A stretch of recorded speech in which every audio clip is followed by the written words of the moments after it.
back-to-back wins. Got to be happy with that, and done in contrasting style to last week. Yeah, definitely.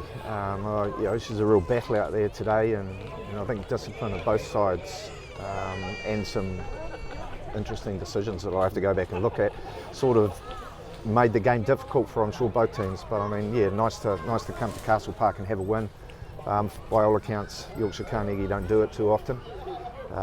It's a tough place to come, so extremely happy. And you showed some character, didn't you? I don't think they scored in the second half. Come from behind.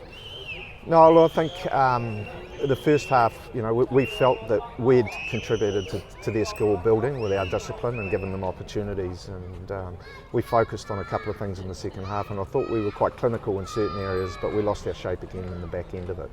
But once again, we come away. Jacob is a pretty sensational goal kicker, and that kick from the sideline never looked like missing.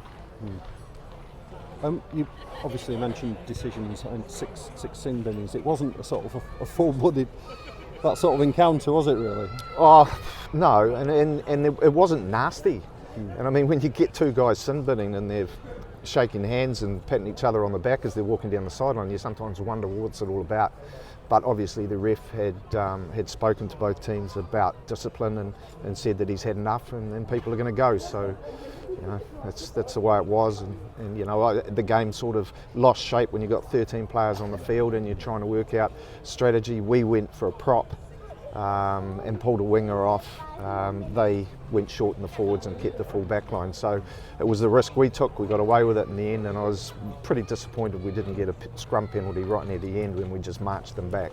And I can't for the life of me understand why we didn't get that. But anyway, we got the win.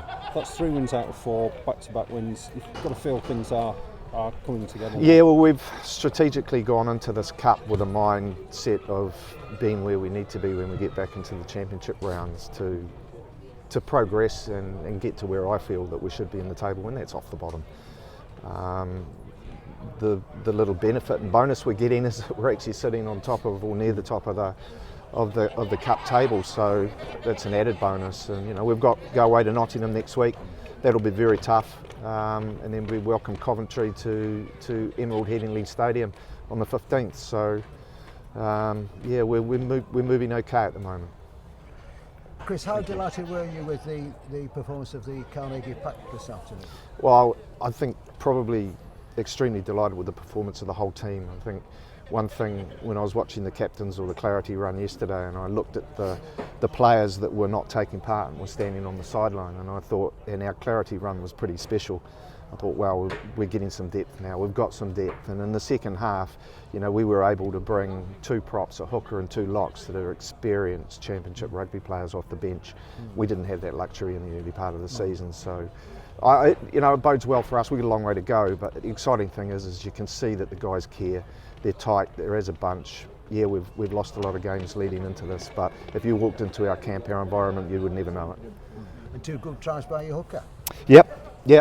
Well, I mean, I wouldn't even know who scored them, to be perfectly honest, but from driving lineouts, I think Steve Bowden will just be happy the fact that we've actually scored a couple of those, because we haven't scored too many this year, but we finished them today, so it was pleasing. How pleased are you with Sam Walsham's performance? He's really grown into that role. I mean, we're lucky in the sense with Sam and with Ollie Fox away at England 20s this weekend that we have 2 very good young halfbacks. I thought Sam's kicking today was outstanding. I think some of our chase let his kicks down a wee bit in the first half. And then, the other guy who is really impressing me is Harry Davey, as a young academy player who has predominantly played 10, and we've looked at him in the outside backs and fullback, and he's got the pace and he's got the accuracy in his game to play on the wing, and I think he's making every post the winner at the moment, and he just had an outstanding game today.